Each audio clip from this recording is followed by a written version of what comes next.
4월 10일 금요일 새벽 예배를 하나님 앞에 올려드리겠습니다. 하나님의 말씀 창세기 23장 14절에서 20절까지의 말씀입니다. 에브론이 아브라함에게 대답하여 이르되 내 주여 내 말을 들으소서. 땅값은 은 400세겔이나 그것이 나와 당신 사이에 무슨 문제가 되리이까. 당신의 죽은 자를 장사하소서. 아브라함이 에브론의 말을 따라 에브론이 헷 족속이 듣는 데서 말한 대로 상인이 통용하는 은 400세겔을 달아 에브론에게 주었더니 마므레 앞 막벨라에 있는 에브론의 밭 곧 그 밭과 거기에 속한 굴과 그 밭과 그 주위에 둘린 모든 나무가 성문에 들어온 모든 헷 족속이 보는 데서 아브라함의 소유로 확정된지라. 그 후에 아브라함이 그 아내 사라를 가나안 땅 마므레 앞 막벨라 밭 굴에 장사하였더라. 마므레는 곧 헤브론이라. 이와 같이 그 밭과 거기에 속한 굴이 헷 족속으로부터 아브라함이 매장할 소유지로 확정되었더라. 우리는 지난 시간 창세기 22장에서 아브라함이 독자 이삭을 바치는 일생일대의 시험을 통과하는 장면을 보았습니다. 그 거대한 승리 뒤에 평탄한 길만 있을 것 같았으나 오늘 본문은 사라의 죽음이라는 또 다른 시련으로 시작됩니다. 인생의 산맥은 하나를 넘으면 또 다른 골짜기를 우리 앞에 내어 놓습니다. 영광의 정점에서 슬픔의 시면으로 떨어지는 것, 찬란한 응답 뒤에 가혹한 상실을 마주하는 것, 이것이 우리가 살아가는 인생에 피할 수 없는 실상입니다. 우리 인생에도 이처럼 가장 소중한 일을 떠나보내야 하는 상실의 때가 반드시 찾아옵니다. 필립 얀시는 그에 져서 내 안에 하나님이 없다 해서 고통이란 하나님이 우리를 버리셨다는 신호가 아니라 오히려 우리가 하나님의 돌보심이 절실히 필요한 존재임을 일깨우는 신호라고 말했습니다. 믿음의 사람은 슬픔 그 자체에 매몰되어 주저앉지 않습니다. 오히려 그 슬픔의 현장에서 하나님의 약속을 다시 꺼내 듭니다. 슬픔은 약속을 깊이 뿌리내리게 하는 기회가 되고 상실은 하나님의 신실하심을 증명하는 통로가 되기 때문입니다. 아브라함은 아내를 잃은 깊은 슬픔 속에서도 일어나 헷 족속을 찾아갑니다. 창세기 23장 4절에서 그는 자신을 가리켜 나는 당신들 중에 나그네요 거류하는 자니라고 고백합니다. 가나안 온 땅을 주시겠다는 하나님의 장엄한 약속을 받은 지 수십 년이 흘렀지만 그의 손에 쥐어진 실제 땅은 여전히 한 평도 없었습니다. 팀 켈러는 고통에 답하다에서 그리스도인이 세상에서 나그네로 산다는 것은 세상을 사랑하지 않는 것이 아니라 세상보다 더 큰 사랑을 품고 살기에 이 땅의 소유에 연연하지 않는 것이라고 설명했습니다. 아브라함은 땅은 없었으나 하나님과 동행했습니다. 소유는 없었으나 하나님의 임재를 누렸습니다. 그 결과 세상 사람들은 창세기 23장 6절에서 아브라함을 향해 내 주여 들으소서 당신은 우리 가운데 있는 하나님이 세우신 지도자이시니 라고 고백하게 됩니다. 성도는 세상에서 나그네로 살아가지만 그 삶의 향기로 인해 세상이 먼저 알아보는 영적 지도자가 되어야 합니다. 아브라함은 슬픔의 자리에서도 품격을 잃지 않았습니다. 예의를 갖추어 일어나 큰절을 하며 믿는 자다운 면모를 보였습니다. 원망 대신 감사를 선택하고 비굴함 대신 당당함을 유지하는 것, 그것이 세상이 감당치 못할 성도의 진짜 실력입니다. 아브라함은 에브론의 밭에 있는 막벨라 굴을 정당한 대가를 지불하고 사려 합니다. 소유주 에브론은 겉으로 호의를 베푸는 척하며 그냥 가져가라고 말했지만 아브라함은 타협하지 않고 은 400세겔이라는 거금을 주저없이 지불했습니다. 이 지불은 단순히 시신을 안치할 무덤을 사는 행위가 아니었습니다. 그것은 가나안 전체를 주시겠다는 하나님의 약속이 반드시 성취될 것을 확신하며 미리 박아두는 거룩한 신앙의 말뚝이었습니다. 비록 지금은 발붙일 작은 굴 하나에 불과하지만 아브라함은 그 작은 땅을 통해 가나안 전역을 통치하실 하나님의 나라를 미리 앞당겨 소유하고 있었던 것입니다. 우리가 하나님의 약속을 진실로 믿는다면 입술의 고백을 넘어 실제 삶의 현장에서 구체적인 대가를 지불할 수 있어야 합니다. 아브라함에게 은 400세겔은 상실의 아픔을 달래는 지출이 아니라 하나님의 미래를 향해 던진 전폭적인 신뢰의 증거였습니다. 진정한 믿음은 일상의 거래와 경제적인 선택 속에서 하나님의 주권을 인정하는 결단입니다. 이제 우리도 계산적인 신앙의 자리에서 일어납시다. 적당히 요행을 바라는 믿음이 아니라 비싼 값을 치르더라도 하나님의 약속이 머무는 곳에 우리의 마음과 물질과 시간을 심어야 합니다. 약속은 은혜로 주어지지만 그 약속을 누리는 것은 정당한 헌신을 지불하는 자의 몫이기 때문입니다. 마침내 아브라함은 사라를 막벨라 굴에 장사합니다. 하나님은 온 땅을 약속하셨지만 아브라함이 죽기 전까지 소유한 땅은 이 작은 무덤터 하나뿐이었습니다. 그러나 이 무덤은 결코 실패의 상징이 아닙니다.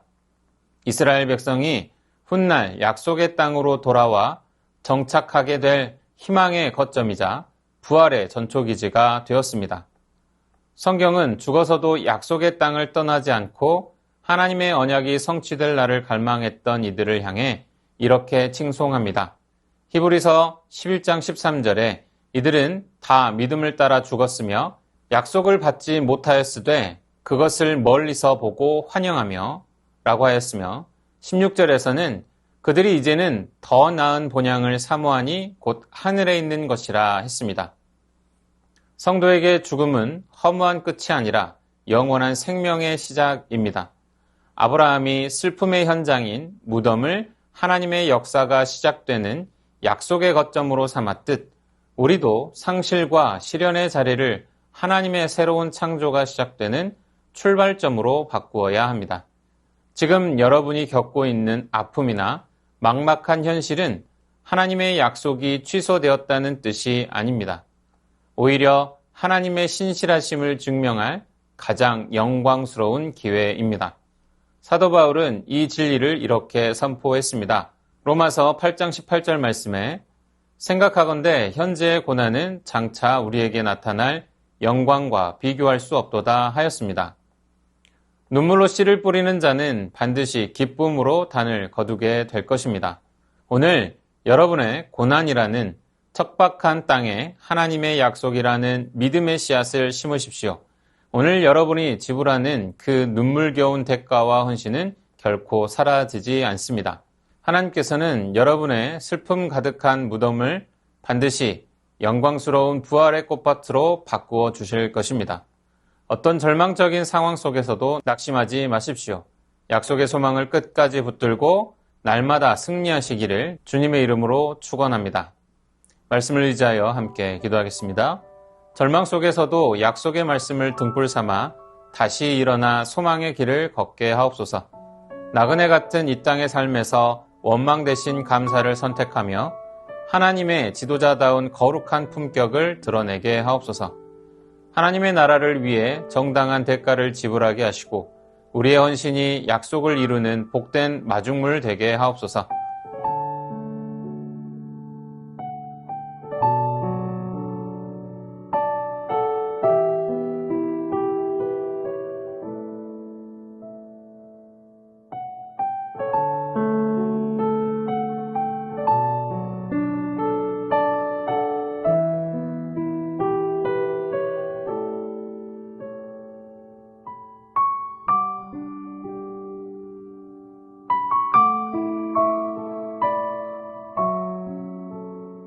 나라와 열방을 위하여 기도합니다.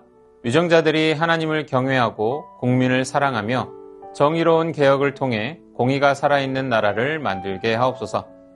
유가 급등의 위기 속에서 기업과 국민을 보호하시고 서로 돕고 나누는 상생의 지혜로 고난을 넘어서게 하옵소서. 중동 땅에 전쟁의 총성이 그치고 폭력과 폭정이 물러가며 열방 위에 진정한 평화와 종전의 소식이 울려 퍼지게 하옵소서.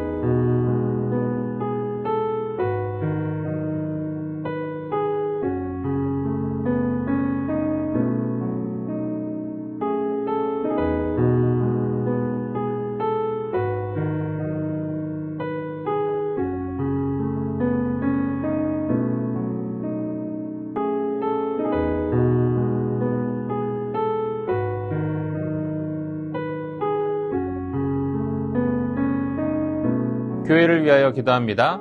슬픔의 자리에 찾아오셔서 나의 이름을 부르시는 부활의 주님을 만나게 하옵소서. 부활의 주님을 경험한 자답게 부활의 증인으로 살아가는 공동체 되게 하옵소서. 새순교회가 성령께서 이끄시는 대로 살아가므로 성령의 열매, 주님 성품의 열매 맺어 상한 심령들이 새순교회를 통해 주님을 만나고 주님께 돌아오는 위로와 회복의 공동체 되게 하옵소서. 담임 목사님 성령의 충만함과 영육의 강건함을 주시고 오직 말씀과 기도로 공동체를 이끌 힘을 더하여 주옵소서.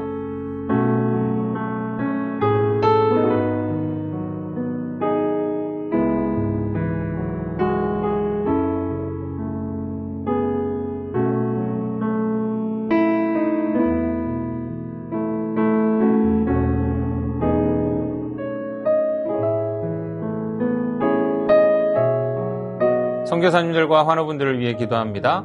과테말라 도익찬 노행자 선교사님, 영혼 구원 사역의 모든 과정을 주님께 온전히 맡기며 오직 잃어버린 영혼을 구원하는 본질적인 사역에만 집중할 수 있도록 공원 전도와 구제 사역이 멈추지 않고 지속되어 복음의 씨앗이 끊임없이 뿌려질 수 있도록 육신과 마음에 고통받는 자들이 주님의 집 아둘람을 통해 쉼과 회복의 역사가 일어날 수 있도록 스리랑카 박숙기 선교사님을 위해 4월에는 3주 방학 동안 집에 갔다 돌아오는 날까지 건강하게 가족들과 즐거운 시간을 보내고 올 수 있도록 전쟁의 여파로 나라 여러 곳에서 어려움이 발생하고 있는데 빨리 전쟁이 끝나서 나라가 다시 안정을 찾을 수 있도록 아이들이 사람과 하나님에게 사랑스럽게 성장할 수 있도록 환우분들을 위해 기도합니다.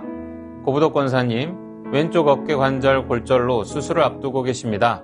주님 어서 수술 일정이 잡히게 하옵소서.